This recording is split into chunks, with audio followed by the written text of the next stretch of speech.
आप सभी भाई बहनों का आध्यात्मिक ज्ञानात्मक चैनल की ब्रह्म मुहूर्त ज्ञान उपदेश कक्षा में एक बार फिर स्वागत है।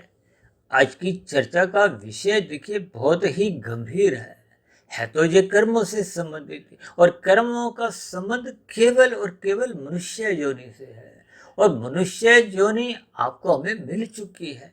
इन सभी स्थितियों को देखिए, आज वीडियो के चित्र को निगाह टिकाए रखते हुए यदि आप वीडियो सुनोगे तो बहुत ही सरल शब्दों में आज की वीडियो आपको आरंभ से अंत तक समझ में आती जाएगी।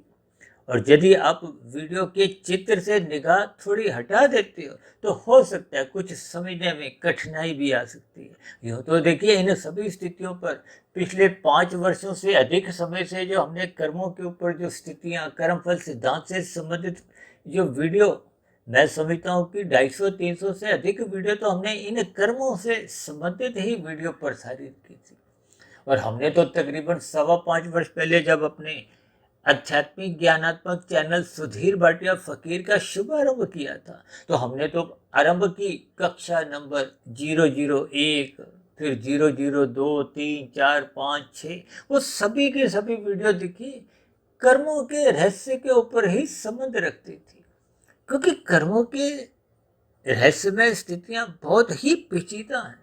स्वयं भगवान श्री कृष्ण जी ने गीता में समझाया है कि अच्छे अच्छे बुद्धिमान मनुष्य है, यानी कि जिनकी बुद्धि अच्छी खासी होती है। सात्विक मनुष्यों की देखिए बुद्धि तो एक सही सही होती है।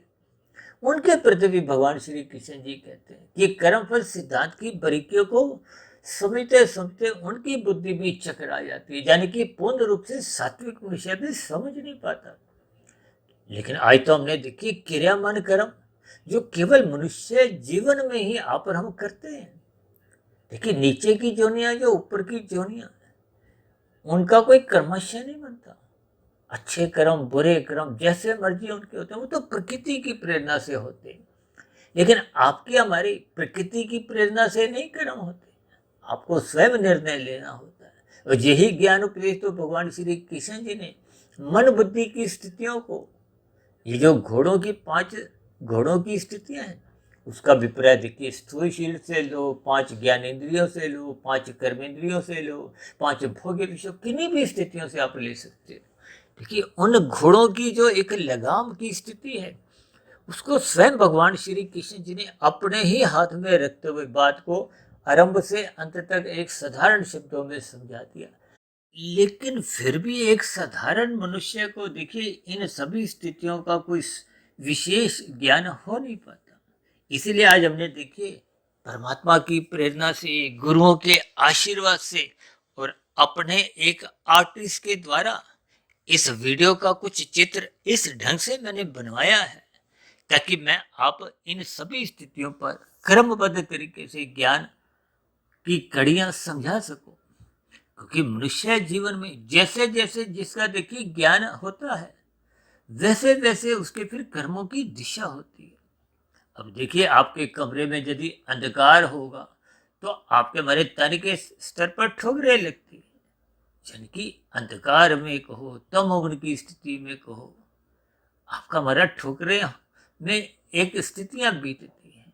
और अंधकार तो देखिए किसी को अच्छा नहीं लगता, अज्ञानता की स्थितियां किसी को अच्छी नहीं लगती। लेकिन मनुष्य अपने जीवन में इन सभी स्थितियों को ज्ञान पूर्वक समझता नहीं। देखिए, हमने क्रियामान कर्म को सफेद रंग से दर्शाया है, यानी कि इन सभी स्थितियों को आपको बस समझना है। क्रियामान कर्म का अभिप्राय मनुष्य जोनि के कर्मों से है।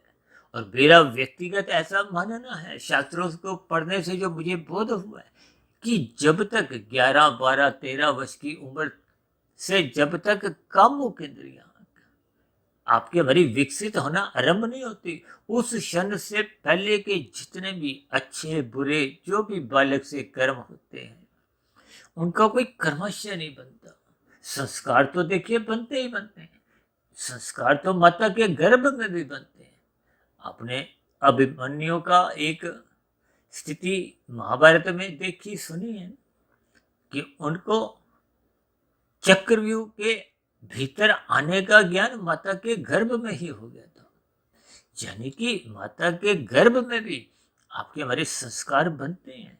इसलिए तो माता पिता को कहा जाता है, परिवार के सदस्यों को एक विशेष आग्रह किया जाता है कि अपना व्यवहार, अपनी स्थितियां, क्योंकि बच्चे में सीखने की एक बहुत अधिक प्रवृत्ति होती है। बच्चा एक निर्दोष बालक, यानी कि एक स्थितियां वो जैसा देखेगा, जैसा आप सुनेगा, उन सभी स्थितियों का उस पर प्रभाव पड़ता है। अब देखिए, जहाँ परिवार में हिंदी बोली जाती है तो बच्चा हिंदी सहज ही सीख जाता है, या इंग्लिश बोली जाती है वहाँ इंग्लिश सीख जाता है। अब जो तो भारत में ही कितनी भाषाएं हैं, हालांकि विदेशों में कितनी ही भाषाएं हैं। हालांकि इंग्लिश को तो अंतर्राष्ट्रीय एक भाषा कहा जाता है, जैसे भारत में एक हिंदी भाषा है। देखिए, ये सभी स्थितियां मैं क्रमबद्ध तरीके से इसलिए समझाता रहता हूँ, थोड़ी बात आपको हमें एक समझ में आ जाए। क्योंकि शास्त्रों में देखिए, आरंभिक ज्ञान तो वेदों का है, जिसको शास्त्र स्वयं कहते हैं, इसको किसी ने लिखा नहीं है। वो आपके हमारे जीवन के एक दिशा निर्देश है। जैसे यातायात के नियम बने हुए, ऐसे ही मनुष्य जीवन के लिए वो वेदों का जो ज्ञान है, वेदों को देखिए ज्ञान ही कहा जाता है, और वेदों को अपौरुषेय कहा जाता है। यानी कि वेदों को किसी ने भी लिखा नहीं, वो परमात्मा के मुख से प्रकट होते हैं। क्योंकि वेदों में देखिए विभिन्न प्रकार की एक सूक्ष्म स्थितियां हैं, जो साधारण मनुष्य को देखिए आरंभ में समझ नहीं आती। तो फिर मायातीत महापुरुषों द्वारा, मायातीत महापुरुष का अभिप्राय होता है जो स्थूल शरीर के रहते रहते अपनी अज्ञानता पूर्ण रूप से 100% समाप्त कर देते हैं, वो मायातीत की स्थिति है। अब उन पर प्रकृति का, कर्मफल सिद्धांत का, यानी कि किसी भी प्रकार का कोई बंधन नहीं होता। उनको एक मायातीत की स्थिति, यानी कि वो माया से परे हो जाते हैं। आप और हम तो देखिए मायाबद्ध है, मैं भी मायाबद्ध ही हूँ। अक्सर कभी कभी कुछ स्थितियों में मैं विशेष एक संबोधन में एक आध्यात्मिक मित्र के नाम से अपना संबोधन रखता हूँ। देखिए, जैसे जैसे माया अधिक आपको में बांधती किससे है? देखिए, तमोगुण, रजोगुण और सतोगुण। ये तमोगुण अज्ञानता की स्थिति है। जैसे हम कमरे में अंधकार करके बैठ जाए, शाम को सूर्य ढलता है, आप बल्ब ट्यूब मत जलाओ, तो फिर अंधकार में आपकी हमारी क्रियाएं सही सही होती नहीं, ठोकरे लगती हैं। देखिए, जब लाइट चली जाती है, अब रात को जब लाइट चली जाती है, जब आजकल तो देखिए लाइट जाती नहीं, कम जाती है। जब ज़्यादा लाइट जाती थी तो लोग दिए, टॉर्च, किसी भी प्रकार से प्रकाश करते थे ताकि कुछ नजर आए। ठीक इसी तरह जिनके जीवन में देखिए प्रकाश में स्थितियां होती हैं, उनको सही सही नजर आता है। ये नजर आने का अभिप्राय देखिए स्थूल शरीर के स्तर पर प्रकाश से है, और मन बुद्धि के स्तर पर ज्ञान से है। मन महाइंद्रिय है। देखिए, आपके हमारा स्थूल शरीर, ये कर्म कौन करता है? ये क्रियामान कर्मों का अभिप्राय किससे है? ये आपके हमारी स्थूल शरीर से है। देखिए, आपके मेरे 3 शरीर हैं, सबके ही 3 शरीर, स्थूल शरीर, सूक्ष्म शरीर, कारण शरीर। इस स्थूल शरीर पे ही कानून के जितनी भी स्थितियां हैं, अब यातायात नियमों का जो पालन स्थूल शरीर को करना है। हम मन बुद्धि के स्तर पर आप लाल बत्ती पे विचारों में ना भी रुको, आपका कोई चलान नहीं करता। भले ही संस्कार तो बुरे बनेंगे, मानसिक चिंतन के देखिए संस्कार बनते हैं, लेकिन स्थूल शरीर के स्तर पर यदि आप लाल बत्ती पे रुके हुए तो आपका कभी भी चलान नहीं करता। और जो स्थूल शरीर के स्तर पर भागते हैं तो फिर वो उनका चलान कटता है, और यहाँ के चलान से यदि मनुष्य बच भी जाए तो परमात्मा के यहाँ तो चलान उसका कट जाता है, संस्कार बुरा बन जाता है।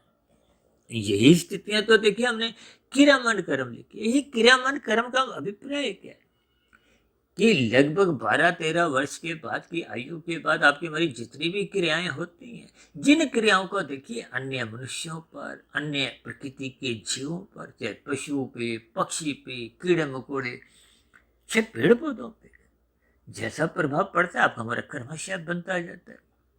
देखिए, हम प्रकृति के वातावरण को भी यदि दूषित करते जाते हैं तो आपका हमारा बहुत बुरा कर्मशय बनता है। इन स्थितियों को मनुष्य हल्के में लेता है, किस लिए? क्योंकि उसको ये जो आपके बड़े जीवन में कर्मफल सिद्धांत की जो पेचीदियां हैं, देखिए हम तो पाप कर्मों को विशेष रूप से गैर जमानती वारंट से जोड़ते हैं। गैर जमानती वारंट से मैं इसलिए जोड़ता हूँ क्योंकि पिछले कुछ वर्षों से देखिए ये अदालतों की कार्रवाई में ये जमानत, अपराध, आरोपी, ये सभी स्थितियां बहुत चलन में, प्रयोग में, सुनने में, पढ़ने में आते रहते हैं। तो हम संध्या बेला ज्ञान कक्षा में अक्सर कुछ ऐसे विषय ले लेते हैं जिनसे शास्त्रों की बातों को समझाने में मदद मिलती है। ठीक इसी तरह हम ब्रह्म मुहूर्त में कुछ गंभीर विषय लेते हैं, जैसे कि आज का विषय कुछ अधिक गंभीर है। ये क्रियामान कर्म, उसके नीचे हमने मनुष्य योनि का जिक्र किया, यानी कि इस क्रियामान कर्म का संबंध आपके हमारे स्थितियों से है। और ये कर्म कब लिखे जाते हैं? जब आपकी कामों के इंद्रिया, यानी कि 11, 12, 13 वर्ष से जब आपकी हमारी कामों के इंद्रिया विकसित होने लगती हैं, या यूं हो कि रजोगुण जगने लगता है। रजोगुण का अभिप्राय देखिए क्रियाओं से होता है, कर्म से होता है। अब अच्छे बुरे कर्म वो तो एक अलग स्थिति है, अभी हम आगे आएंगे। लेकिन आपके हमारे जीवन में जब किए गए कर्मों का दूसरों पे प्रभाव पड़ता है, अच्छा प्रभाव पड़ेगा तो आपके अच्छे कर्म पुण्य कर्म माने जाते हैं, बुरा प्रभाव पड़ेगा तो आपके अच्छे कर्म तो नहीं, वो पाप श्रेणी में आते हैं। इसीलिए तो वेदों में देखिए ये करो ये मत करो, जो करने की आपको हमें छूट दी है। देखिए विधि विधान द्वारा आपको हमें विहित कर्म करने की अनुमति दी गई है, उनको आप और हम कर सकते हैं। ये सभी एक साधारण कर्म माने जाते हैं। ये साधारण कर्म का अभिप्राय क्या है कि ये लगभग जीरो के बराबर है, यानी कि आप जो भी कर्म करते हो रजोगुण में रहते हुए, उससे आप अन्य जीवों को दुखी भी नहीं करते, सुख भी नहीं देते, केवल अपने सुख को आप सुनिश्चित कर देते हो कर्म द्वारा। इसलिए मैं इनको देखिए जीरो से ही जोड़ता हूँ। और जिन कर्मों को शास्त्र मना करते हैं निषेध श्रेणी में, ये मत करो ये मत करो, जैसे यातायात के नियमों में देखिए हम यातायात के नियमों को जब उल्लंघन करते हैं तो आपके हमारे चलान करते हैं। यही चलान को आप पाप श्रेणियों में देखिए दंड में स्थितियों से समझ, ये चलान कटना भी तो एक दंड ही है। अब जो लोग देखिए पीकर गाड़ी चला रहे हैं, मोबाइल पे बात करते हुए गाड़ी चला रहे हैं, कुछ और दुर्घटनाएं कर देते हैं, तो ऐसी स्थिति में उनका जो ड्राइविंग लाइसेंस है वो कुछ समय के लिए या हमेशा के लिए रद्द भी कर दिया जाता है। हालांकि देखिए मैं ये शब्द इसलिए समझा रहा हूँ क्योंकि मेरी वीडियो में ये जो संचित कर्मों के नीचे हमने प्रारब्ध लिखा है, प्रा के नीचे हमने जाति लिखी है, रा के नीचे हमने आयु लिखी है, और बाधा यानी कि प्रारब्ध का जो अंतिम वर्ण है बद, उसको हमने भोग से जोड़ा है। और इन सब के नीचे देखिए कुछ और विशेष चिन्ह भी लगा दिए। जाति के नीचे हमने जीरो का एक चिन्ह लगाया है, आयु के नीचे हमने जमा घटा का 2 चिन्ह लगाए हैं, जबकि भोग के नीचे भी हमने 2 चिन्ह लगाए हैं, जमा और घटा के। देखिए इन सभी स्थितियों को जैसे जैसे आप और हम क्रमबद्ध तरीके से, देखिए हमारा कोशिश होती है कि आपको ज्ञान क्रमबद्ध तरीके से जितना जितना बात मेरे समझ में आई है उसको मैं किसी आकृति द्वारा, रंगों द्वारा, कुछ ना कुछ ऐसी स्थितियां बनाते हुए, कुछ उदाहरणों द्वारा बात समझाने का एक प्रयास करता हूँ, ताकि बात आपके भी समझ में आ जाए और मेरे भी जो ज्ञान है वो स्मृति में हर क्षण बना रहे। क्योंकि जब तक हम ज्ञान में स्थिति में रहते हैं तो आपके हमारे कर्मों में दोष आने की संभावना कम होती है। इसलिए तो मैं कहता रहता हूँ तमोगुणी मनुष्य तो देखिए गलतियों में ही जीता है। जीता क्या है? वो तो देखिए अपना समय बर्बाद करता है। जैसे अंधकार में जब हम बल्ब ट्यूब नहीं जलाते, जब अंधकार में स्थितियां बना लेते हैं, तो उस स्थिति विशेष में आपके हमारी जितनी भी क्रियाएं होती हैं, देखिए कोई रसोई में गृहिणी अंधकार में खाना बना सकती नहीं, बना सकती। देखिए वो अलग बात है कि देखिए गैस जलाओगे या चूल्हा जलाओगे उसका कुछ प्रकाश, लेकिन वो प्रकाश एक भौतिक प्रकाश है। वो प्रकाश में तन के स्तर पर कुछ आपको में दिखाई देगा, लेकिन भाव रूप में, अर्थ रूप में आपको बात समझनी है कि अंधकार में तन ठोकरे खाता है। ठोकरों में देखिए दुख ही दुख है। ये जो नीचे की 80 लाख प्रकार की तामसी जोनी है, जिसमें देखिए 20 लाख प्रकार की तो वनस्पति जोनियां हैं, 11 लाख तरह के कीड़े मकोड़े कीट पतंगे हैं। यानी कि ये रेंगने वाले जीवों की या छोटे छोटे उड़ने वाले ये मच्छर पतंगे तितली, और समुद्र में रहने वाली देखिए 9 लाख तरह के जोनियां हैं, 10 लाख तरह के पक्षी और 30 लाख तरह के पशु। अब देखिए जैसे कुत्ता एक पशु जोनी है, गाय एक पशु जोनी है, शेर एक पशु जोनी है, ऐसे ही एक एक करके आप गिनोगे, ठीक है, ये 30 लाख प्रकार के पशु हैं। इन सभी स्थितियों पर जब मनुष्य चिंतन करता है तो मनुष्य बहुत ही एक गंभीर होता हुआ अपने कर्मों के प्रति वो अपने आप को सचेत कर सकते हैं। सचेत का मतलब क्या है कि हम ज्ञान में स्थिति में रहे। देखिए सचेत का मतलब सावधानी से है। कहते हैं ना, जैसे ही हम सचेत रहते हैं सावधान रहते हैं, अक्सर यातायात के जो बड़े बड़े राजमार्ग हैं हाईवे हैं उन पर लिखा होता है ना, सावधानी हटी दुर्घटना घटी। सावधानी का मतलब क्या है? सत्वगुण से। आपका सत्वगुण कमजोर हुआ, धर्म कमजोर हुआ तो क्या होगा? दुर्घटना, यानी कि तमोगुण में गिरना, यानी कि आपके हमारे जीवन में दुखों का आना। इन सभी स्थितियों को हम बहुत ही सरल शब्दों में भी अगर बात समझते नहीं, मैं तो यातायात के नियमों से बहुत ही शास्त्रों की बातों को समझाने का एक प्रयास करता हूँ। देखिए अर्थ का अभिप्राय धन से है। ये एक पदार्थों की स्थिति है, क्योंकि धन कोई खाने की स्थिति नहीं है। धन से आप पदार्थ खरीदते हैं, सुख सुविधा के साधन छुटाते हैं। अर्थ फिर काम का मतलब क्या है? देखिए आपकी हमारी आवश्यकताएं, और आवश्यकताएं जब भोग प्रेरित हो जाती हैं तो वो काम की श्रेणी में आ जाती। अर्थ का मतलब तमोगुण से, काम का मतलब रजोगुण से, और शास्त्रों में कहा है धर्म प्रथम स्थान पे रखो। और ये जो मोक्ष की स्थिति है वो परमात्मा के प्रति। परमात्मा के प्रति का मतलब क्या है? वो तो विशुद्ध सत्व बन ही सकता है। मोक्ष का मतलब क्या है? जब संसार के विषय भोगों का मोह का नाश हो जाता है। क्षय का मतलब क्या है? देखिए शब्द को थोड़ा संधि विच्छेद करो। मोक्ष को देखिए मोह और क्षय का वो क्षय लिया गया है, और मोह का वो मोह आरंभिक स्टेप है। देखिए जैसे जैसे आप शब्दों को एक कर्मबद्ध तरीके से समझ जाते हैं तो ज्ञान सीधा कारण शरीर में जाके टिक जाता है।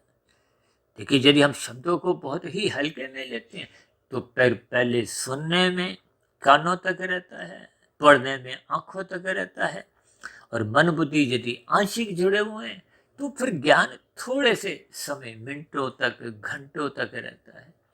और जब हम श्रद्धा पूर्वक सुनते हैं, मन बुद्धि एकाग्र करके सुनते हैं, तो फिर ये ज्ञान की कड़ियां कुछ दिनों तक बनी रहती हैं। इसलिए तो हम बार बार कहते रहते हैं श्रद्धा पूर्वक सत्संग करो, श्रद्धा पूर्वक सत्संग करो, और ब्रह्म मुहूर्त में उठो। किस लिए? क्योंकि ब्रह्म मुहूर्त सूर्य निकलने से पूर्व के 2 घंटे 40 मिनट की स्थिति है। उस स्थिति विशेष में सतोगुण की एक शुद्धतम स्थिति मानी गई। यूं तो देखिए माया में, प्रकृति में शुद्ध स्थिति तो होते नहीं, लेकिन सपेश दृष्टिकोण से इस ब्रह्म मुहूर्त को देखिए, ब्रह्म शब्द परमात्मा के लिए आता है, आत्मा के लिए भी कहा जाता है। मुहूर्त का अभिप्राय क्या है? देखिए मुहूर्त को एक अच्छे दृष्टिकोण से कहा जाता है, समय से जोड़ा जाता है। यानी कि ये सूर्य निकलने से पूर्व का जो 2 घंटे 40 मिनट का समय है, ये बहुत ही शुभ माना गया है। देखिए एक बार हमने वीडियो बनाई थी ना, ब्रह्म मुहूर्त और शुभ मुहूर्त। अक्सर मनुष्य दिन में कुछ विशेष कार्यों के लिए, सात्विक कार्यों के लिए शुभ मुहूर्त की तलाश करता है। और हम तो अक्सर कहते हैं देखिए अच्छे काम क्या, जब आप अच्छा काम करते हो वो शुभ मुहूर्त ही समझो। और जब आप ब्रह्म मुहूर्त में भी यदि कोई बुरा काम कर जाते हो तो वो देखिए बुरा काम ही माना जाएगा। देखिए ये कर्मों की स्थितियां बहुत ही पेचीदा हैं। इन शब्दों से ऊपर उठना चाहिए। हम तो बार बार कहते हैं शब्दों को 1%, फिर अर्थों को 10%। जैसे मैं देखिए शब्दों के कुछ अर्थ बताता हूँ, यूँ तो अर्थ सभी मनुष्यों को थोड़े थोड़े समझ में आ जाते हैं, लेकिन जब हम थोड़ा विशेष स्तर पर इनके अर्थ समझ जाते हैं, यूँ तो देखिए भोग विषयों में विषय शब्द में देखिए विषय शब्द जुड़ा हुआ है, वो संकेत है कि ये जो भोग विषय है ये ढेर से बेर आपको हमें तमोगुण में गिराते हैं। विष का मतलब क्या है? देखिए विष का यदि मर्यादित स्थिति है, जो तो आपकी हमारी दवाइयों में भी देखिए विष क्या कुछ अनुपात होता है, ऐसा मेरे सुनने में आया। इसका अभिप्राय क्या है कि देखिए कोई भी स्थिति प्रकृति की अपने आप में निंदनीय नहीं है, लेकिन उसको कितनी मर्यादा तक, अब नींद की कोई निंदा नहीं है, तमोगुण का अभिप्राय नींद से भी है। पदार्थ मैं भी लेता हूँ, नाश्ता लेता हूँ, दोपहर की रोटी, शाम की चाय पानी, देखिए ये सभी स्थितियाँ आपके हमारे जीवन की आवश्यकता है। दाल रोटी खाना ये स्थूल शरीर की एक जरूरत है, आवश्यकता है, परिवार का लालन पालन करने के लिए आपको हमें पुरुषार्थ कर, लेकिन ये सभी पुरुषार्थ की स्थितियाँ आपको हमें धर्मानुसार करनी है। इसलिए तो कहते हैं धर्म को प्रथम स्थान पे रखो, और भगवान श्री कृष्ण जी ने यही धर्म का उपदेश गीता में विभिन्न स्थितियों को ध्यान में रखते हुए समझाया है। देखिए आपके हमारे जो 5 घोड़े हैं, ये 5 भोग्य विषय हैं, इसको स्थूल शरीर समझ। 5 ज्ञानेंद्रियों की नाक जिभ्या आंख त्वचा कान भी समझ सकते हो। ये भागते क्या है 5 भोग्य विषयों के लिए, गंध रस रूप स्पर्श शब्द। देखिए जिन तत्वों का आपका हमारा शरीर बना वो क्या है, पृथ्वी जल अग्नि वायु आकाश, और इनके पीछे के सूक्ष्म भूत क्या है, गंध रस रूप स्पर्श शब्द। देखिए पृथ्वी का सूक्ष्म तत्व क्या है, गंध, जल का रस, अग्नि का रूप, और वायु का स्पर्श, और इसी तरह आकाश का शब्द। देखिए जो आपके हमारे मोबाइल काम करते हैं, ये सैटेलाइट जो अंतरिक्ष में छोड़े गए हैं आकाश में, ये शब्दों की ही स्थितियां होती हैं। यह तो मैं देखिए ओम की ध्वनि को भी एक विशेष स्थिति से जोड़ते हैं।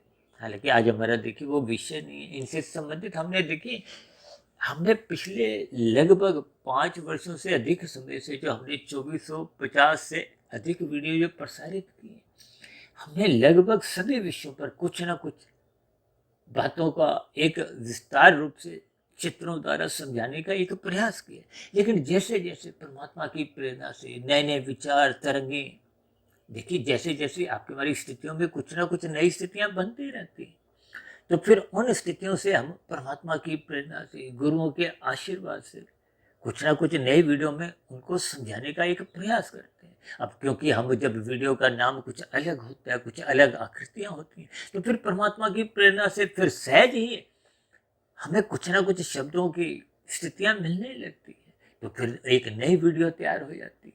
देखिए इन सभी स्थितियों को आपको हमें ज्ञानपूर्वक समझना चाहिए। जैसे जैसे ज्ञान कारण शरीर में टिकता जाता है, क्योंकि आपका मरी आत्मा तो पहले से ही ज्ञान स्वरूप है।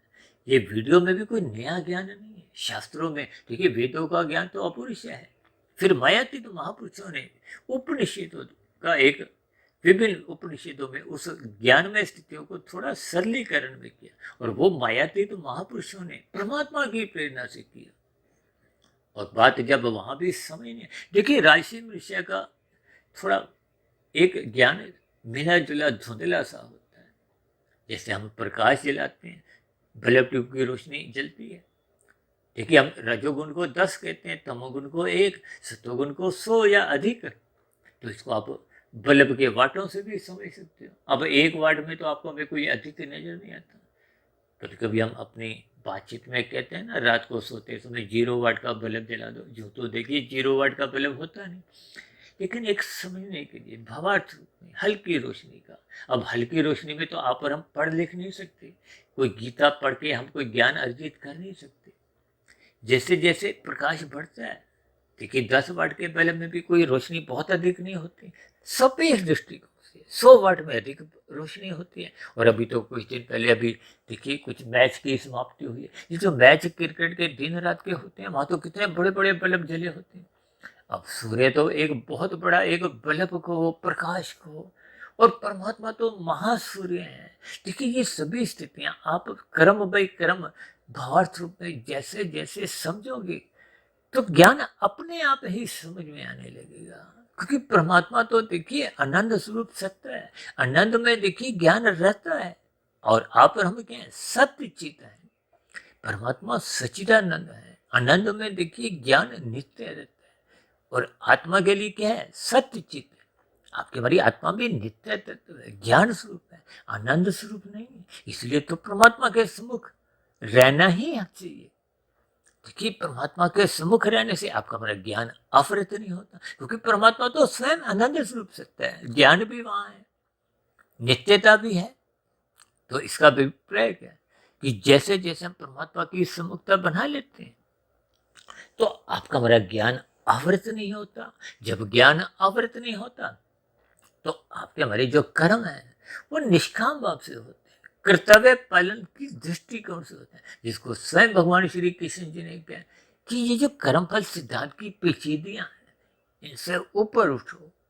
यानी कि कर्म जो, देखिए कर्म जो को निष्काम भाव से कर्म को, देखिए जब हम सकाम भाव से फल पाने के लिए, देखिए जब कर्म के साथ फल जुड़ता है, इसलिए तो कहते हैं कर्म फल सिद्धांत। यानी कि जब फल पे आपकी हमारी नजर टिकी होती है, नहीं संसार के सुख भोग नहीं है, ये गंध रस रूप स्पर्श शब्द। इसलिए तो गीता में अर्जुन के माध्यम से वो 5 घोड़ों की जो एक लगाम है, ये लगाम का भी प्रेम मन से है। मन को महाइंद्रिय कहा गया।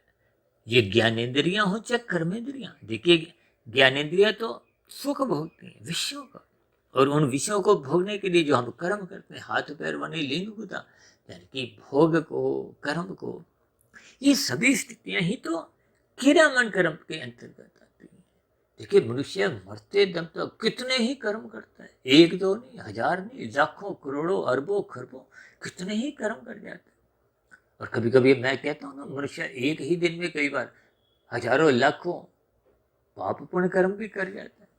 देखिए यदि आपका बहुत बड़े स्तर पर लोगों को आपकी किसी कर्म द्वारा लाभ होता है, तो आपका बहुत लाखों करोड़ों लोग जो उस आपकी क्रिया द्वारा सुख उनको मिलता है, तो आपका पुण्य कर्मों का कर्म से लाखों गुना बढ़ जाता है। और कोई स्थिति में आपका कोई पाप हो जाता है जो हजारों लाखों लोगों को प्रभावित करता है।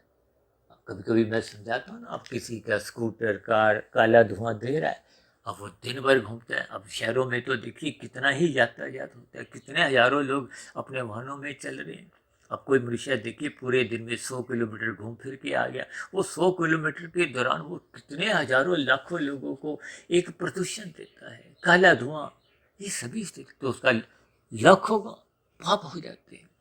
ये मनुष्य इन छोटी सी बात को समझता नहीं। इसलिए तो कहते हैं सत्संग करो, गुरु के प्रवचनों को सुनो, शास्त्रों की बातों को समझो। देखिए गुरु भी शास्त्रों का ज्ञान देते हैं, चाहे हम सुनने से लें चाहे पढ़ने से लें। देखिए आप मेरी वीडियो सुनो या किसी और वक्ता की वीडियो सुनो, किसी की भी हमें ज्ञान में स्थिति से है। देखिए जैसे प्रकाश दिए का हो, बल्ब का हो, किसी भी तरह से हो, प्रकाश तो प्रकाश है, यानी कि ज्ञान ज्ञान है। ये तो आपका हमारा ज्ञान स्वरूप स्थिति है, लेकिन वो अज्ञानता के कारण, ये विषय भोगों का संग के कारण, देखिए अब जैसा जैसा संग करते हैं इन 3 गुणों, ये 3 गुण तो देखिए एक कर्म में ही आते हैं। शाम को सूर्य के ढलते ही तमोगुण का आरंभ होता है। 8 घंटे की स्थितियां तमोगुण की होती हैं, क्योंकि तीनों गुण नित्य होते हैं। तो फिर एक गुण प्रधान, दूसरा गौण, तीसरा अति गौण। अब जब 8 घंटे तमोगुण के प्रधान के हैं, तो फिर वो प्रधान की भी अलग अलग स्थितियां होती हैं। बीच का जो है वो घोर तमोगुण होता है, जिसमें कहा जाता है ना नींद ले सो जाओ। और आरंभिक तमोगुण प्रधान होते हुए भी जो गौण गुण है वो गुजरा हुआ रजोगुण होता है। और अति गौण कौन सा है, जो भी सतोगुण आया नहीं, वो भी दूरी पे ऐसी वो अति गौण है। और इसी तरह घोर तमोगुण के बाद फिर आने वाले सतोगुण से फिर ये तमोगुण थोड़ा कमजोर होने लगता है। यानी तकनीकी रूप से तो अभी प्रधानता उसकी बनी हुई है, क्योंकि आने वाला सतोगुण है वो थोड़ा थोड़ा इसको कमजोर करने लगता है। यानी कि तमोगुण प्रधान रहता है, अब गौण कौन सा गुण बन जाता है, वो सतोगुण। और जो रजोगुण संसार अभी जगह नहीं है, दिन की स्थितियां, वो अभी अति गौण की स्थिति में रहता है। और इसी तरह फिर उसके बाद देखिए सत्वगुण का आरंभ होता है। अब सत्वगुण प्रधान और गुजरा हुआ तमोगुण गौण होता है, और आने वाला संसार रजोगुण वो अभी अति गौण में रहता है। फिर अगली स्थिति क्या है, सूर्य निकलने से पूर्व के जो 2 घंटे 40 मिनट की स्थिति है, जिसको हम ब्रह्म मुहूर्त के नाम से कहते हैं। और हमारी तो सुबह ब्रह्म मुहूर्त ज्ञान उपदेश कक्षा में ही इन सभी स्थितियों को बहुत ही क्रमबद्ध तरीके से हम समझाते रहते हैं कि कभी कोई किसी वीडियो की बात मनुष्य को समझ में आ जाए। लेकिन जब बात समझ में आ जाती है, समझ में आने का मतलब मन बुद्धि के स्तर पर कुछ टिकती है, फिर कारण शरीर के स्तर पर वो एक संस्कार स्वभाव बनाती है, उसी को ही टिका हुआ ज्ञान कहते हैं। वो टिका हुआ ज्ञान ही आपके हमारे जीवन में सकारात्मक परिवर्तन लाता है। लेकिन जब ज्ञान टिकता है तो वो अज्ञानता को समाप्त करता है। जैसे हम बल्ब ऑन करते ही वो अंधकार भाग जाता है, पता भी नहीं चलता कहाँ गया। ठीक इसी तरह जब शुभ संस्कार कारण शरीर में बनते हैं तो बुरे संस्कार जो आपके हमारे जीवन में एक पाप कर्म करवाने को बाध्य करते रहते थे, लेकिन जब बुरे विचार बीज रूप में कारण शरीर में बने हुए हैं, उनके फुरने जगते हैं। ये फुरने मन बुद्धि के स्तर पे आते हैं। मन बुद्धि के स्तर पर आने वाले फुरने ही, क्योंकि मन तो महाइंद्रिय है, ये जो कर्मेंद्रियां ज्ञानेन्द्रिय ये तो मात्र औजार है, उपकरण है, ये तो एक स्थूल शरीर आपका हमारा यंत्र है। अब ये स्थितियों में जैसे जैसे कर्म करता है, इसी को ही क्रियामान कर्म कहते हैं। यानी कि वो क्रियामान का मतलब ये है कि मनुष्य जीवन में 11-12 वर्ष के बाद की स्थितियों से लेके मरते दम तक आपके हमारे जितने भी ये क्रियामान कर्म है, क्योंकि मनुष्य जीवन में ही ये क्रियामान कर्मों का एक खाता बनता है। खाता का मतलब ये जो संचित कर्म है। देखिए इससे पहले कि मैंने आपको जितनी भी स्थितियां समझाई हैं, अब उन सभी स्थितियों को आप अपने मन बुद्धि के स्तर पर स्थित करते हुए अब आप वीडियो की जो एक स्थितियां हैं, देखिए क्रियामान कर्म आपके हमारे हो रहे हैं, अच्छे बुरे जैसे भी हो रहे हैं। हालांकि क्योंकि हमारा तो देखिए आध्यात्मिक ज्ञानात्मक चैनल है, शास्त्र हो, हमारा आध्यात्मिक ज्ञानात्मक चैनल हो, शास्त्र चाहे गुरु, जितने भी ग्रंथ हैं, देखिए ये जो अलग अलग धर्मों की स्थिति है ना, कोई कहता है हिंदू, मुसलमान, सिख, ईसाई, ये तो एक विचारधारा है। हम सभी भाई बहन देखिए मनुष्य हैं, और मनुष्य जो नहीं ही हम लिखते हैं। यहाँ कोई देखिए हिंदू, मुसलमान, सिख, ईसाई नहीं हम कभी लिखा, ना कहीं शास्त्रों में लिखा है। देखिए इन सभी स्थितियों पर आपको हमें थोड़ा अपना दिमाग लगाना चाहिए। हम अपनी बुद्धि का उपयोग नहीं करते तो फिर हम शब्दों के जाल में उलझ जाते हैं, भ्रम की स्थितियां बनती हैं, अंधविश्वासों में चले जाते हैं, जिसके फलस्वरूप आपकी हमारी जो क्रियाएं हैं, कर्म हैं, वो बिगड़ने लगते हैं। जब जब आपका हमारा ज्ञान में स्थितियां मजबूत होती हैं, इसलिए तो कहते हैं प्रकाश में रहो, ज्ञान में रहो। ये अभी हमने क्रिकेट का उदाहरण दिया था, वहां तो देखिए छोटी सी गेंद भी भागती फिरती नजर आती है।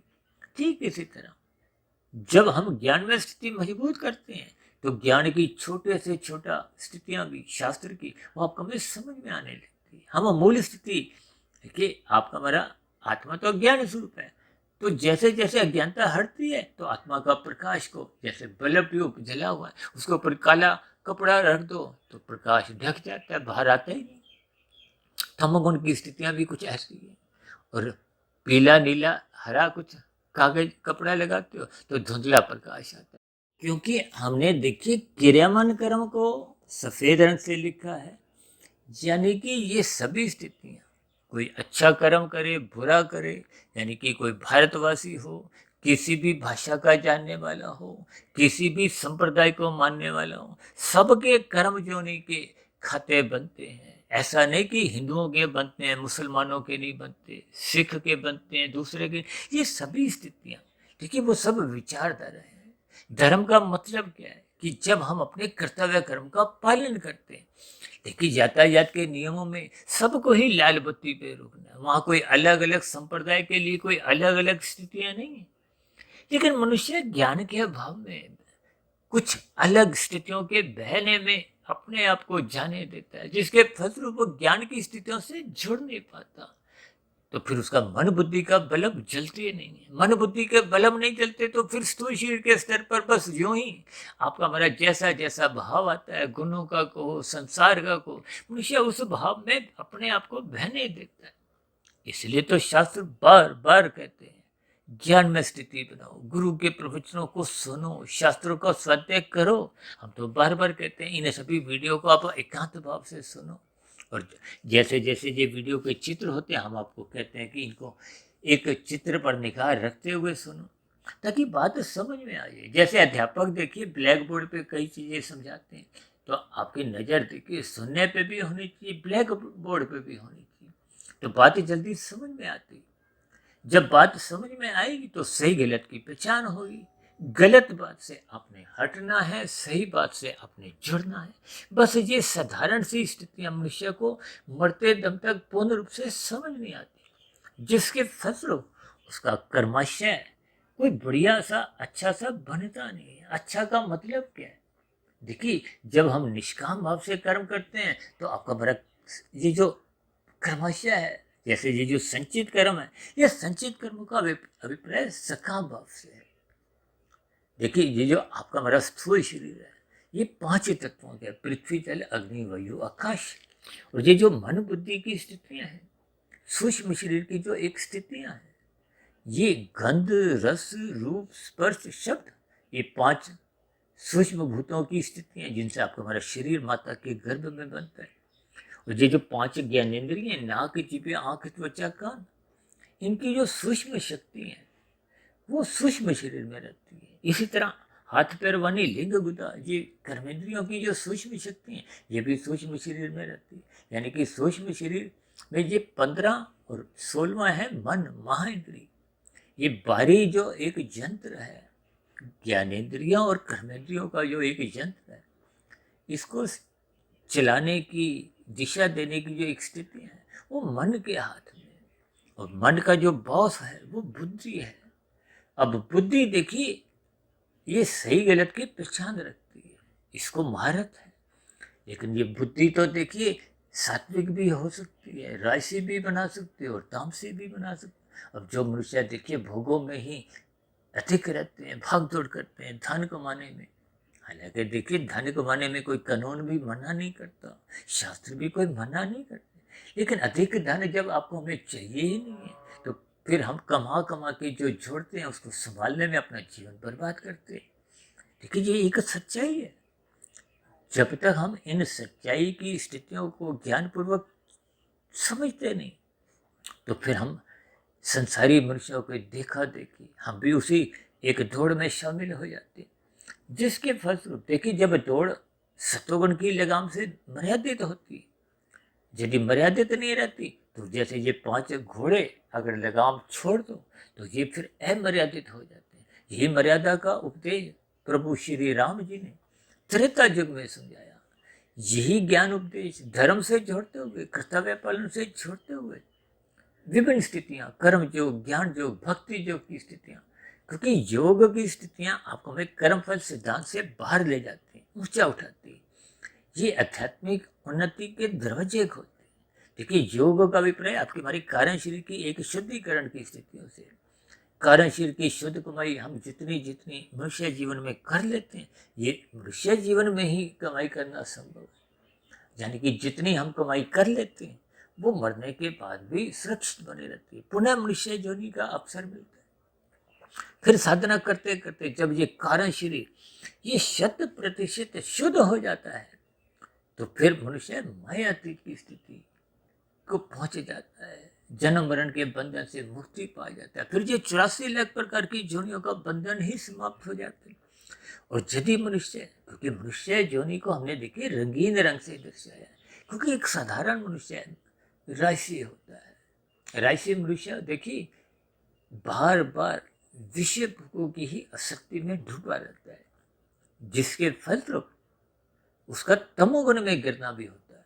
देखिए रजोगुणी 10 की स्थिति है, सतोगुण 100 की स्थिति है और तमोगुण 1 की स्थिति है। अब तमोगुण में गिरने से मनुष्य पाप कर्म करता है। ये जो संचित कर्मों की जो एक स्थिति है देखिए, हम मनुष्य योनि में जैसे जैसे कर्म करते जाते हैं, उसका एक संचित कर्मों का क्रमशः बनता जाता है और मरते समय उसमें पुण्य पाप कर्मों की स्थितियों का एक अनुपात होता है। शास्त्रों में कहा गया, मरते समय यदि संचित कर्मों में पुण्य कर्मों की अधिकता होती है तो पुनः मनुष्य योनि मिलती है, क्योंकि मनुष्य योनि की उपलब्धता, योग्यता ये कर्मों के आधार पर ही होती है। यूँ तो देखिए, संस्कारों की स्थितियां भी एक विशेष महत्व रखती है, क्योंकि संस्कार ही तो आपके हमारी कर्मों को एक दिशा देते हैं। संस्कार एक कारणशील की स्थितियां हैं, कर्माशय भी कारणशील की स्थिति है। यूँ तो शास्त्रों में देखिए, कर्माशय को भी धर्म अधर्म संस्कार कहा जाता है। धर्म का अभिप्राय पुण्य कर्मों से है, और रजोगुण में रहते हुए जब हम विधि विधान द्वारा विहित कर्म करते हैं, जो शास्त्र आपको में अनुमति देते हैं, उन कर्मों से एक साधारण पुण्य कर्मों का कर्माशय बनता है। ये कोई विशेष पुण्य कर्म नहीं, एक जीरो की स्थिति में खाया पिया बराबर। जो सात्विक पुण्य कर्म है, परोपकार के कार्य हैं, जिनसे हम पहले दूसरों का हित चाहते हैं। जैसे हम देखिए, पक्षियों को दाना देते हैं, पेड़ पौधों को जल देते हैं, पशुओं को भी आहार देते हैं, निर्बल मनुष्यों की सहायता करते हैं, धर्म के प्रचार में धन लगाते हैं, समय लगाते हैं। ये जब सकाम भाव से होते हैं तो आपका हमारा पुण्य कर्मों का सात्विक कर्माशय बनता है। ये एक विशेष प्रकार के पुण्य कर्म है। और यही पुण्य कर्म जब निष्काम भाव से होते हैं, क्योंकि जब माया के सुखों को भोगने की कोई इच्छा ही नहीं है। देखिए, जब मनुष्य कर्म योग में स्थित होता है, इसका अभिप्राय क्या है कि उसका ज्ञान पूर्वक माया के सुखों से वैराग्य हो गया, ज्ञान समझ में आ गया, या यूं को कि आत्मा की मूल स्थिति में वो लौटने लगे, कारण श्री शुद्ध होने लगे। और ये जो हमने कारण श्री की जो अलग अलग स्थितियां हैं, देखिए ये जो संचित कर्मों की स्थितियां हैं, इसी संचित कर्मों से ही जो जन्म के साथ ही यहाँ पर हम एक प्रारब्ध भाग्य लक लेकर आते हैं। अक्सर मनुष्य इस प्रारब्ध की स्थितियों को सही से समझ नहीं पाता, इसलिए हमने देखिए आज संचित कर्मों से, देखिए क्रियामान कर्म के नीचे हमने मनुष्य योनि लिखी है। क्रियामान कर्म सफेद रंग से इसीलिए लिखा है क्योंकि ये सभी के ही जितने भी क्रियामान कर्म है ये लिखे जाते हैं, खाता बनता है। अब मनुष्य क्योंकि स्वभाव से रजोगुणी है, इसलिए हमने आज मनुष्य की एक राशि स्थिति ही दर्शाई है। यूँ तो मनुष्य देखिए तामसी भी होते हैं, जो पाप कर्म करते हैं वो तो तामसी मनुष्य बन जाते हैं, जो परोपकार के कार्य करते हैं वो सात्विक बन जाते हैं, और जो निष्काम भाव से कर्म करते हैं, साधना करते हैं, वो कर्म योग में स्थित हो जाते हैं। लेकिन एक सामान्य स्थितियों में हमने ये राशि स्थिति मनुष्य योनि की दर्शाई है, और इससे हमने एक खाना सा बहुत बड़ा दर्शाया, उसमें संचित कर्म लिखे, यानी कि हम सभी मनुष्यों का एक कर्मशय वो एक खाना में जुड़ते जाते हैं।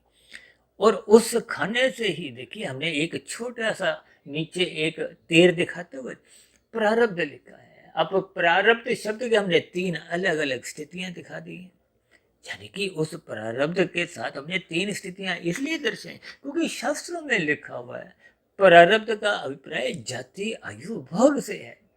जाति तो देखिए माता के गर्भ में आते ही आपके बड़ी निश्चित हो जाती है कि अब आप मनुष्य योनि में जन्म लोगे। अब जो कुत्ते की योनि में गया है तो उसका कुत्ते के रूप में ही, कुतिया के रूप में ही एक, वो तो देखिए एक लिंग की स्थिति है, जैसे लड़का लड़की की स्थिति है। यानी कि ये योनि का मतलब क्या है कि जिस गर्भ में वो चले गया वो योनि मरते तब तक, अब जो कुत्ते योनि में है वो मरते तब तक कुत्ता योनि में ही रहता है। कोई खरगोश है तो वो मरते तब तक खरगोश योनि में ही रहता है। इसलिए हमने देखी वो जीरो की स्थिति लिखी है कि यानी आपके हमारी मिली हुई जाति स्थूल शरीर के स्तर पर, चाहे वो मच्छर की हो, पेड़ पौधे की हो, वो बदलती नहीं है। और ये जो हमने आयु लिखी है, रा के नीचे हमने देखिए एक शब्द क्या लिखा है, आयु। आयु का अभिप्राय सांसों से है।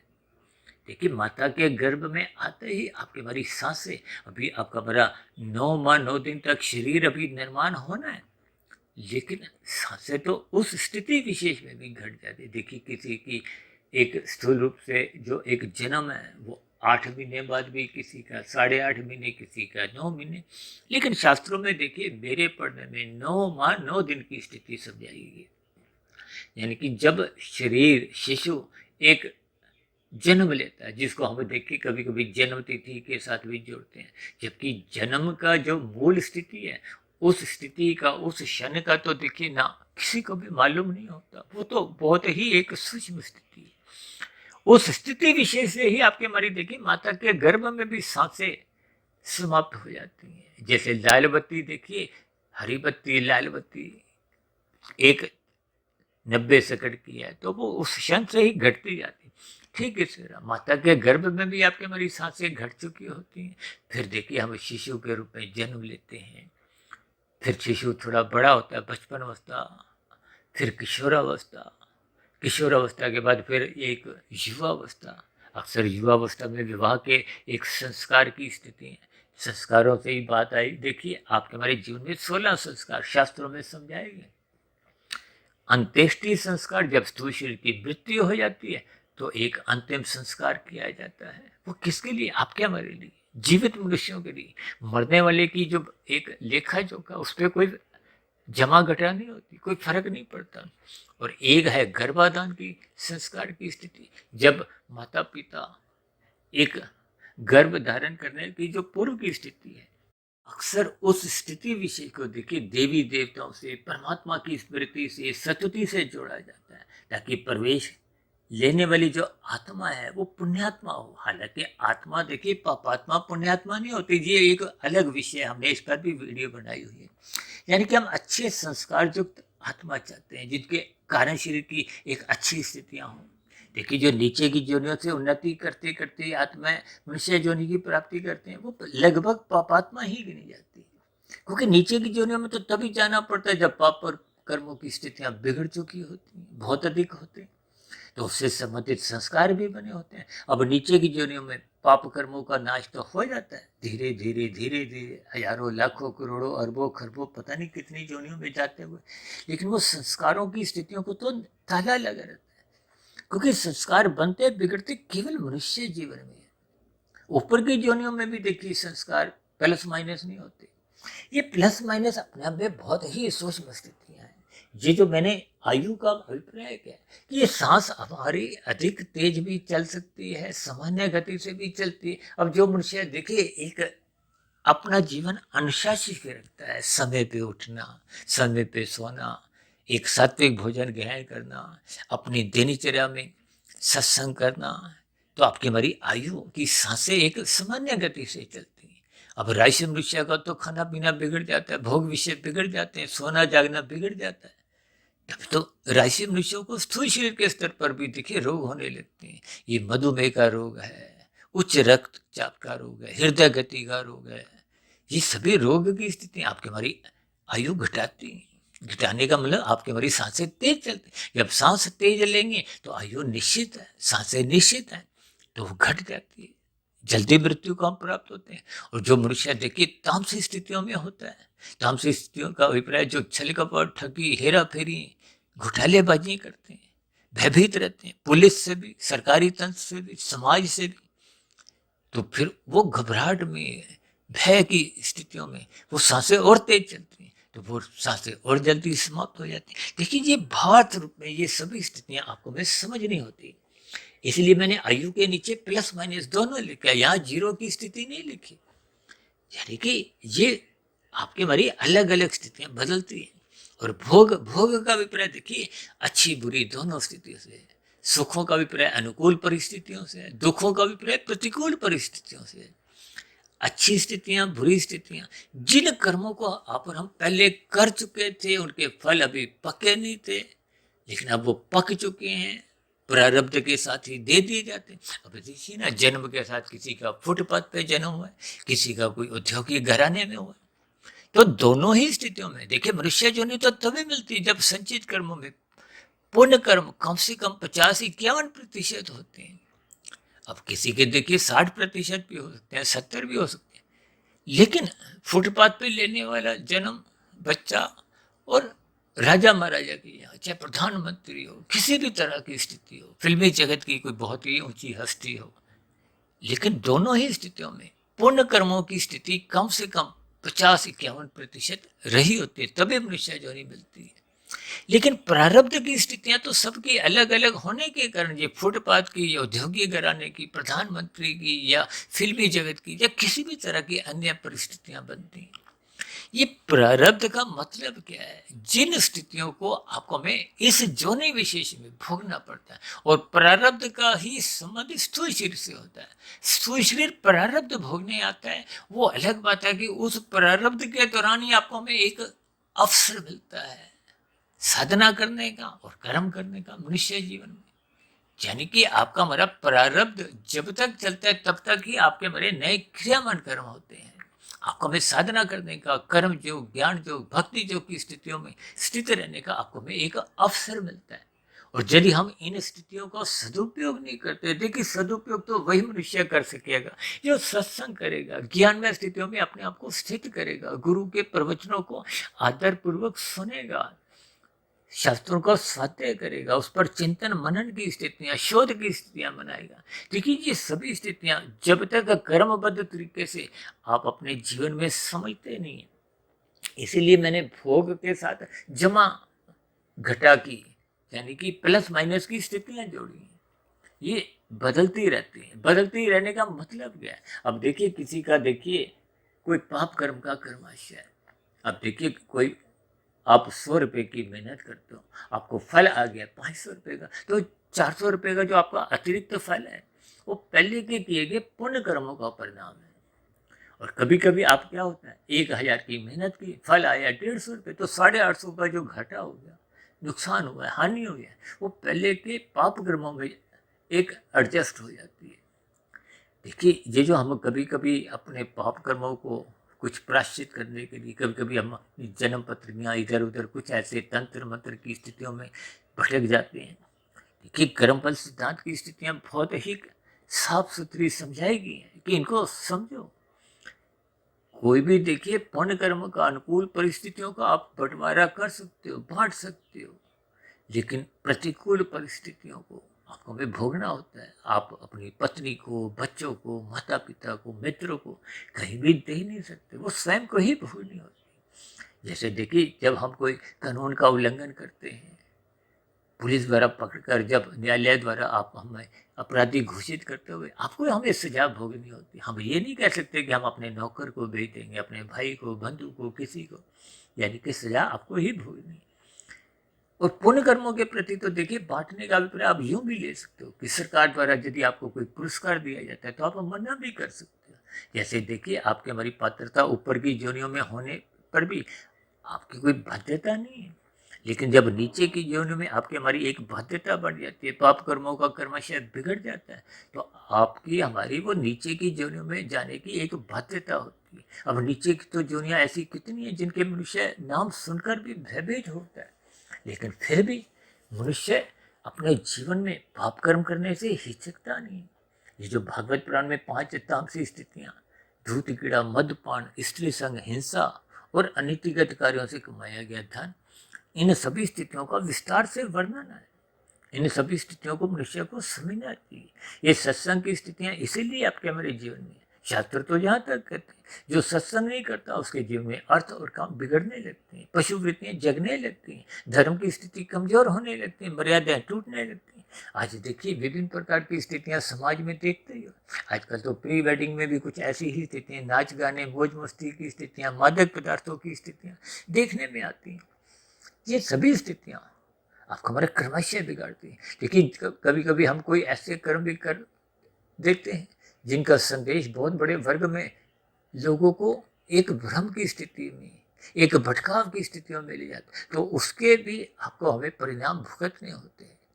देखिए अब कानून के अंतर्गत तो आपको हमें मांसाहार भोजन खाने पे कोई एक उल्लंघन की स्थितियों में कोई आपको हमें जेल नहीं भेजा जाता है, सजा नहीं मिलती, लेकिन शास्त्र मना करते हैं। तो कानून से ऊपर क्या है? शास्त्र। ये मरने के बाद की स्थितियां शास्त्रों के अनुसार जैसी जैसी स्थितियां होती हैं, क्योंकि परमात्मा तो न्यायकारी है, पक्षपात नहीं लेते। वो तो परमात्मा परम दयालु है, उन्होंने नीचे की जनों को क्रमशः अचेत रखा है, आपको हमें सचेत इसलिए रखा है क्योंकि आपके हमारे क्रियामान कर्म होने हैं। आपको हमें प्रकाशमय स्थिति में रहना है, आपको हमें सत्संग करना है। देखिए ये सभी स्थितियां गुरु भी समझाते हैं, शास्त्र भी समझाते हैं। और ब्रह्म मुहूर्त समय विशेष की स्थितियों में इन सभी स्थितियों को आप और हम जैसे जैसे जुड़ते जाते हैं तो आपके हमारे क्रियामान कर्मों में सुधार आने लगता है। सुधार आते आते निष्काम भाव से कर्म होने लगते हैं। तो फिर हम कर्म योग, ज्ञान योग, भक्ति योग की स्थितियों में जुड़ते हुए अपनी आध्यात्मिक उन्नति के दरवाजे खोल सकते हैं। देखिए, इन सभी स्थितियों को परमात्मा की प्रेरणा से, गुरुओं के आशीर्वाद से, इस ब्रह्म मुहूर्त समय विशेष में मैं जैसे जैसे कुछ विचार मेरे मन में आते गए, मैं आज की वीडियो में उनको एक स्थान देता गया। हो सकता है कुछ बिंदुओं पर चर्चा रह भी जाती है। देखिए, हमारी कोशिश होती है कि वीडियो से संबंधित जितनी भी बातें हैं उनको हम जितना क्रमबद्ध तरीके से समझाते हुए वीडियो के अर्थ को, भावार्थ को समझ जाए, ताकि आपके हमारे जीवन में, देखिए, राशि मनुष्य बार बार गलतियां करता है, सात्विक मनुष्य कभी कभार गलतियां करता है, और तामसी मनुष्य तो देखिए गलतियों में ही जीता है। इसलिए इन सभी स्थितियों को ज्ञानपूर्वक समझते हुए सर्वप्रथम आपको में श्रद्धापूर्वक सत्संग करना चाहिए, ब्रह्म मुहूर्त में उठना चाहिए, ताकि आपका हमारा कर्मशय बिगड़े नहीं। सर्वप्रथम पाप कर्मों से बचे। हम सर्वप्रथम अपने आप को पाप कर्मों से बचाएं, रजोगुण में स्थित हों, फिर रजोगुण से आगे सत्वगुण में स्थित हों, फिर सत्वगुण में स्थित होते होते अपने परोपकार के कार्यों को निष्काम भाव से करें। कर्म योग, फिर ज्ञान योग, भक्ति योग में स्थित होते हुए अपने कार्यशील में शुभ संस्कार बनाते जाएं। ये सभी स्थितियां शुद्ध कमाई की स्थिति हैं। और मनुष्य जीवन में हम जितनी आध्यात्मिक उन्नति, शुद्ध कमाई कर लेते हैं, वो तो मरने के बाद भी सुरक्षित बनी रहती है। यानी कि मायातीत स्थिति ना भी प्राप्त हो तो भी आपको हमें अगला जन्म मनुष्य जोनि का मिलता है, संस्कारी माता पिता मिलते हैं, गुरुजनों का संग पुनः उपलब्ध होता है। तो ये सभी स्थितियां आपके हमारे जीवन में आगे की आध्यात्मिक यात्रा में एक अग्रसर करवाती रहती है। तो ऐसी सभी शुभ सात्विक स्थितियां हम सभी भाई बहनों के जीवन में भी बने, ताकि आपके हमारे सब के ही क्रियामान कर्मों में किसी भी प्रकार की क्षण भर के लिए भी गिरावट नहीं आए। तो ऐसी सभी शुभ स्थितियां हम सबके बने। इन्हीं शुभकामनाओं के साथ चर्चा विशेष का भी यही विश्राम देते हैं। शाम को फिर मिलते हैं संध्या बेला 11 कक्षा में। तब तक आप अपने आध्यात्मिक मित्र सुधीर भाटिया फकीर को इजाजत दें। फिर भी वीडियो संबंधित आपके मन में कोई प्रश्न उठ रहा हो, कोई मेरी कही गई बातों पे आपकी कोई आपत्ति हो, शिकायत हो, तो नीचे दिए गए कमेंट्स बॉक्स पर आपके प्रश्नों का, सुझावों का और शिकायतों का सदा ही स्वागत है। अब चर्चा विषय को यहीं विश्राम देते हैं। आप सभी भाई बहनों का इस चर्चा विशेष को ध्यानपूर्वक, धैर्यपूर्वक सुनने के लिए बहुत बहुत धन्यवाद।